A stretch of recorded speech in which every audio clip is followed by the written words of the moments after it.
the biggest concern is water, and water, maintaining water and keeping water out of the structure. And we do a lot of rain screening and things like that, and get it so that we like using a product called Core Vent.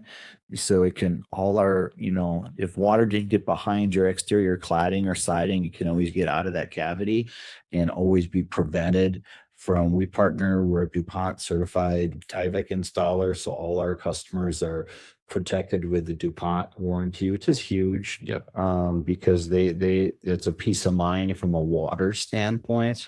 But there's some pretty cool new products with liquid applied, membranes on the outside, and different things that we integrate depending on, if we're right on the bay and we're going to take a beating, and maybe our design pressures on that wall elevate because of the type of product we use, might change depending on. I think the lake shore is a little different conversation, because back in the day, I had one home that had the whole place kept getting sandblasted because the wind would kick up. You would never think about this, but it took a beating so we try to be proactive on the exposure on that, because we don't want them to come back to us. We want to build them a lifetime home. And if we put a really lower end, whether it's a window or door that cannot withstand those design pressures or the elements that are getting thrown at it, doesn't do good for anybody. So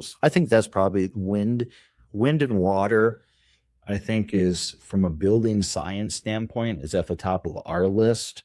Performance obviously is high, but we're a big building science builder. We like to know what's up. We're not necessarily going to get on board with everything that's brand new. We really don't want our customers to keep it. Right. Let somebody else run and watch it. We let it get proven, and then we implement it. So it's, but I think those are the biggest critical areas that we navigate when it comes to the mother nature in the alley business. That makes, yeah.